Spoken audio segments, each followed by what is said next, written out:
വയനാട് ഉരുൾപൊട്ടൽ നടന്നതിന് ശേഷമുള്ള ദുരന്തഭൂമിയിലെ പ്രവർത്തനങ്ങളിലൂടെ എല്ലാവർക്കും മാതൃകയാവുകയാണ് ടി സിദ്ദിഖ് MLA. എന്തിനും ഏതിനും അദ്ദേഹം ഇപ്പോഴും അവിടെ തന്നെയുണ്ട്. ടൂറിസമാണ് വയനാടിൻ്റെ യഥാർത്ഥ അതിജീവനം. അത് വയനാടിന് തിരിച്ചു പിടിച്ച് മതിയാവും. ലക്ഷക്കണക്കിന് മനുഷ്യരുടെ ജീവിതത്തെ ടൂറിസത്തിൻ്റെ തകർച്ച ബാധിച്ചിട്ടുണ്ട്. എല്ലാവരും പഴയതുപോലെ വയനാട്ടിലേക്ക് വരണം. നിങ്ങളുടെ വരവ് വെറും ഒരു ടൂർ മാത്രമല്ല, അതൊരു നാടിൻ്റെ തിരിച്ചുവരവിന് വേണ്ടി നിങ്ങൾ ചെയ്യുന്ന സംഭാവനയാണെന്നാണ് സിദ്ദിഖ് പറയുന്നത്. വയനാടിൻ്റെ ടൂറിസവുമായി ബന്ധപ്പെട്ട് പൊതുമരാമത്ത് ടൂറിസം വകുപ്പ് മന്ത്രി ശ്രീ PA മുഹമ്മദ് റിയാസുമായി അദ്ദേഹം കൂടിക്കാഴ്ച നടത്തുകയും ചെയ്തിരുന്നു. കഴിഞ്ഞ ദിവസം സുഖവിവരം അന്വേഷിക്കുന്നതിന് വേണ്ടി എല്ലാം നഷ്ടപ്പെട്ട അവ്യക്തിനെ വീണ്ടും കാണാൻ അദ്ദേഹം പോയിരുന്നു. പതിയെ ജീവിതത്തിലേക്ക് തിരിച്ചു വന്ന അവ്യക്തിനെ വാടക വീട്ടിലേക്ക് മാറ്റിയിരുന്നു.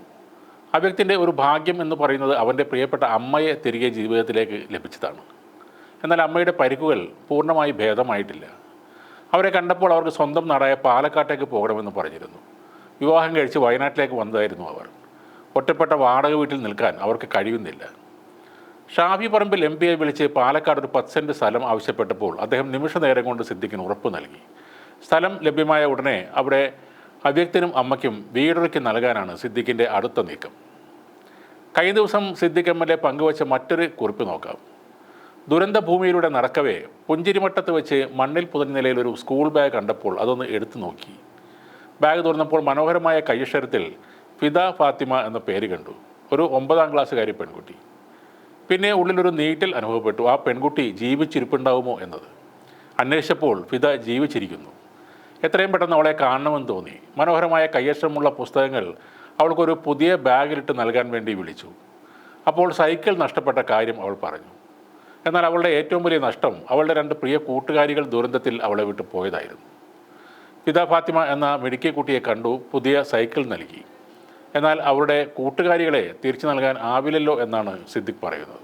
എല്ലാവരും തനിച്ചാക്കിപ്പോയ ശ്രുതി എന്ന പെൺകുട്ടി ആശുപത്രിയിൽ വെച്ച് കണ്ടപ്പോൾ സിദ്ദിഖിനോട് പറഞ്ഞത്, സാറേ, എനിക്ക് എൻ്റെ അമ്മയെ കുഴിമാടത്തിൽ നിന്നെടുത്ത് ഹൈന്ദവ ആചാരപ്രകാരം ദഹിപ്പിക്കണം എന്നാണ്. പിന്നീട് ആംബുലൻസിൽ ശ്രുതിയെയും കൊണ്ട് ഒരു യാത്രയായിരുന്നു. പുത്തുമലയിലെ പൊതു കുഴിമാടത്തിൽ നിന്ന് ശ്രുതിയുടെ അമ്മയെ വൈറ്റ് ഗാർഡിൻ്റെ സഹായത്തോടെ എടുത്ത് മേപ്പാടിയിലെ മാരിയമ്മൻ ക്ഷേത്രത്തിൻ്റെ ശ്മശാനത്തിൽ ഐവർ മഠത്തിൻ്റെ സഹായത്തോടെ ദഹിപ്പിക്കുമ്പോൾ ശ്രുതി കരഞ്ഞിരുന്നില്ല. ചിലപ്പോൾ കണ്ണീർ വറ്റിപ്പോയതാകാമെന്നാണ് സിദ്ദിഖ് പറയുന്നത്. ശ്രുതിയുടെ അമ്മയെ കുഴിമാടത്തിൽ നിന്ന് എടുക്കുമ്പോൾ അരികിലായി തലയിൽ കൈകൊടുത്തിരുന്ന ജെൻസന്റെ അച്ഛൻ വല്ലാത്ത ഒരു നോവായിരുന്നു എന്നും സിദ്ദിഖ് പറയുന്നുണ്ട്.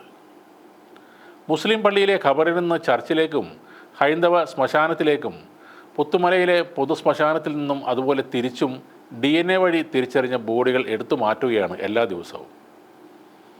എക്സിക്യൂട്ടീവ് മജിസ്ട്രേറ്റിൻ്റെ ചുമതലയുള്ള Joseph, Raju Ejamadi, Suresh Babu, block Congress committee president, BJP നേതാവ് മുരളി എന്നിവരോടും വൈറ്റ് ഗാർഡ്സിനോടും ആ അമ്മയെ ഹൈന്ദവ ആചാരപ്രകാരം ദഹിപ്പിക്കാൻ നേതൃത്വം നൽകിയ സേവാഭാരതിക്കും നന്ദി രേഖപ്പെടുത്തുകയാണ് ടി സിദ്ദിഖ് MLA.